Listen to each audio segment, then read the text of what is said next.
course, some of that must be rooted in nostalgia, in just pure nostalgia for when you were young and everything was obviously better. Everybody has that. But some of it might not. Watchword is definitely nostalgia. I mean, Soviet nostalgia is very real.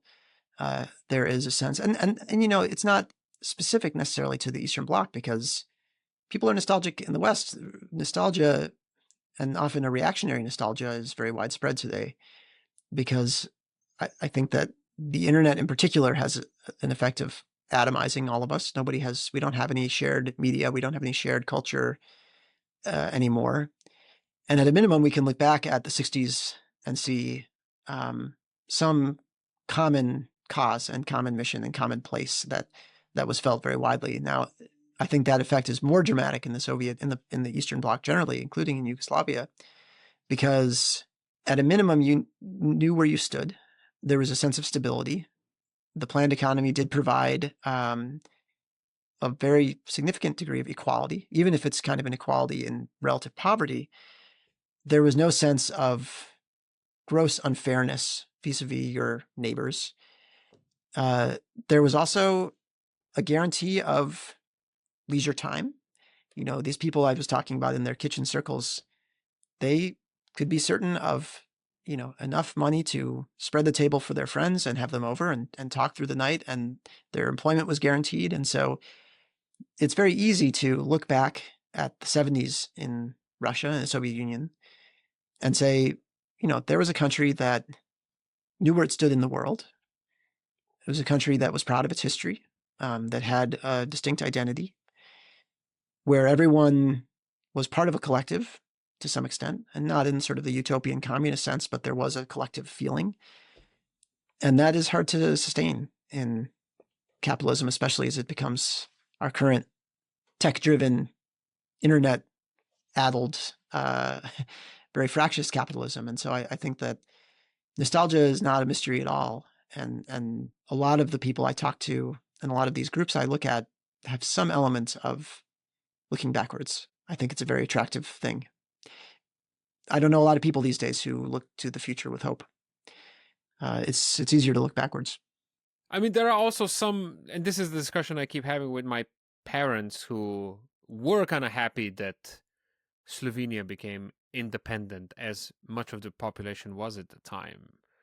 I think that has reversed somewhat now. But yeah, it was a fact that people could afford an apartment, that a job was waiting for you when you graduated from university or high school, that there was a, I look at their pictures and they're going to deny it, but it looks like they had fun. It wasn't some sort of grim, endless shifts in some gray factory sort of life. And of course, not all countries in Eastern Europe, or not all socialist countries, were alike. But yeah, so I'm reluctant to ascribe it just to pure nostalgia on our part. Like you said, there were some things that are unimaginable for our generation or younger. Like, I don't know anybody who'd work a couple of years and then just buy an apartment these days. That's just not. I mean, the level of security. Fantasy.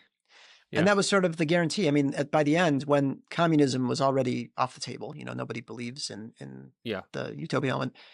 The greatest claim to legitimacy that those states had was the welfare state, the guarantees of employment, of housing. And it's true, they did guarantee those things. I mean, healthcare, for instance, life expectancy in the Soviet Union lagged only a few years behind the West. It was basically comparable.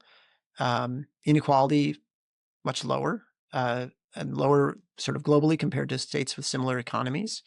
The guarantee of housing, not great quality housing, but you had it. And so these things did free up people to engage in culture. And there was culture. I mean, people were, and Soviet film, for instance, was good. There was a productive film industry that people actually appreciated. There was art and time to talk about it and sort of let your gaze wander. And so in addition to the sort of the basics of security, those provide an element of cultural and spiritual freedom, which is not something we associate with the Eastern Bloc. But I think that's how it was experienced by a lot of people. People were still having fun at that time. People in even worse circumstances have fun, and they find culture, and they find meaning in their lives. And when in the post-Soviet, in the post-socialist world, things were initially so chaotic and so traumatic, it's very easy. It's almost impossible not to experience some kind of nostalgia. Yugoslavia, of course, had a much more, or at least immediately, a much more bitter end to the socialist period and a much more violent outcome, although Slovenia being among the more fortunate in that respect. But, it all the same, in any part of the Eastern Bloc, the immediate contrast was not very flattering for the capitalist future. Thank you very much for listening. Please subscribe to the podcast on YouTube, follow and rate on Spotify and Apple Podcast. Marketing tutorials insist I have to hassle you about that. I hate doing it, but I have to, so I am doing it. Also, if you'd like to, please support me on Patreon. This is a one-person pod, so I do everything by my little old self. There's no team behind me.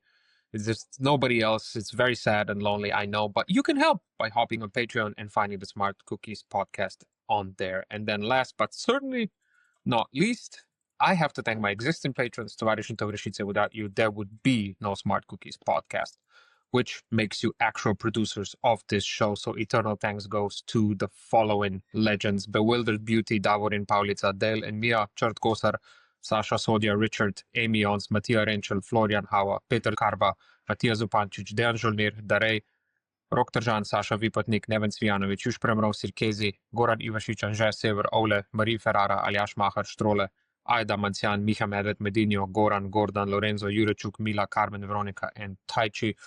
The list is growing. It's super nice to see. I'm deeply touched. So thanks again, guys. Means a lot.